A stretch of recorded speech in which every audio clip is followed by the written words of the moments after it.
সিলেট মানে যে বিষয়টা কথা বলছি সেটা হচ্ছে শিক্ষা ব্যবস্থা।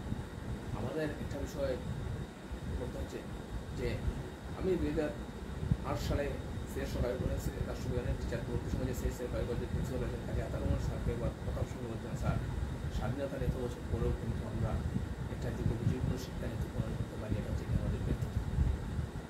আজকের দিনে আমাদের কিছুদিন পর দেখা যায় শিক্ষা ব্যবস্থা কিন্তু পরিবর্তন হচ্ছে, শিক্ষা ব্যবস্থা কারিকুলাম পরিবর্তন হচ্ছে।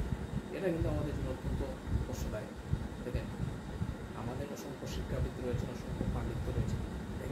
দেখা গেল যে একটা শিক্ষা ব্যবস্থা পরিবর্তনে এমন কিছু বিষয় আশয় যেগুলো অনেক সময় নির্ধারণ করা হয়, যাতে এতে করে দেখা গেছে যে আমাদের সংস্কৃতির সাথে, আমাদের যে সংস্কৃতির সাথে সাথে আমাদের ধর্মীয় অনুভূতির সাথে অনেক সময় পরবর্তী সময় দেখা যায় এই সাবজেক্ট আবার বাদ দিতে হয়। বিগত কিছুদিন আগে একটা সাবজেক্ট দেখলাম যে শরীর থেকে শরীর হয়, এটা কিন্তু আসলে অন্তর্ভুক্ত করেছে, পরবর্তী সময় এই বিতর্কিতের মধ্যে কিন্তু সেটা কিন্তু আবার বাদ দেওয়া হয়েছে।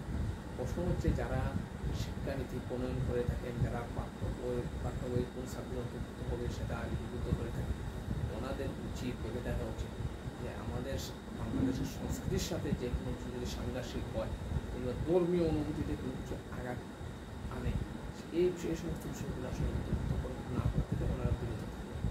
মনে রাখবেন বাংলাদেশের 95% মানুষ কিন্তু মুসলমান। এই দেশের মানুষ ধর্মীয় বিরোধী ধর্মীয় জ্ঞানটা করে। আপনি এমন কিছু লিপিবদ্ধ করা উচিত নয় যেতে করে মানুষের অনুভূতিতে আঘাত হয়। আমি এই যে শিক্ষানীতিটা আসলে আমাদের উচিত যে মাননীয় প্রধানমন্ত্রী মমতা কন্যা সেটা সবসময় কিন্তু একটি সুন্দর শিক্ষানীতি প্রণয়নে কিন্তু তিনি আন্তরিক। তিনি চান না কখনো, যখনই দেখা গেছে যে কোনো বিতর্কিত বিষয়ে অন্তর্ভুক্ত হয়েছে, আমাদের আলেম ওলামার প্রতিনিধি হিসেবে আল্লামা সামুদ্দিন চৌধুরী যখনই বঙ্গবন্ধু কন্যা শেখ হাসিনার সাথে দেখা করেছেন, দেখা করে কোনো বিতর্কিত বিষয়ে তিনি দৃষ্টি বিষয় করেছেন, সাথে সাথে বঙ্গবন্ধু কন্যা হাত করে বলে সেটা নির্দেশ দিয়েছেন সেটা খতিয়ে দেবে এবং ওই বিতর্কিত জিনিসটা বাদ দেওয়া যায়।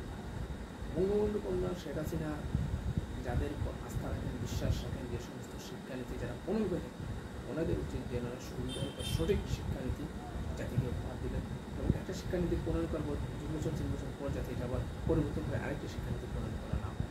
কারণ এভাবে যদি আমরা সাথে এত বছর পরে 52 বছর পরে যদি শিক্ষানীতি প্রণয়ন করতে থাকি তাহলে তো হবে।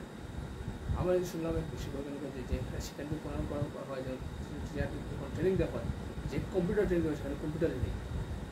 এই যে হজমল অবস্থা থেকে বেরিয়ে আসতে হবে এবং সঠিক সুন্দর একটা শিক্ষানীতি জাতির কাছে তুলে ধরতে হবে, উপকার দেওয়া হবে এবং সেই শিক্ষানীতির আলোকে বাচ্চাদেরকে শিশু আমাদের আমাদের প্রজন্মদেরকে তারা সেই শিক্ষায় সুশিক্ষায় শিক্ষিত করবে এবং নৈতিক শিক্ষায় তাদেরকে সব থেকে গুরুত্ব দিতে হবে। ধন্যবাদ সবাইকে।